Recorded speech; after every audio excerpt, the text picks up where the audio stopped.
Hi, want to know how to enable or disable vibration feedback on your keyboard of your Xiaomi Redmi 13C? So, as a first step, we would need to open settings on our phone and now scroll down until you'll find this tab which is named additional settings.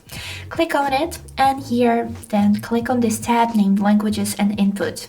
Here we would need to click on this button manage keyboards and here choose Gboard. So basically just click on this Gboard tab and here as a next step click on this button preferences.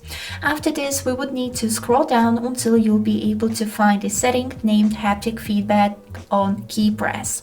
Now to disable this feature we would need to click on this slider until it will become gray or brown, so you can just see this white circle on the left side. Now otherwise if you would like to enable this feature we would need to click on the slider until this white circle will be on the right side. And this is it. I hope this video was helpful and thank you for watching.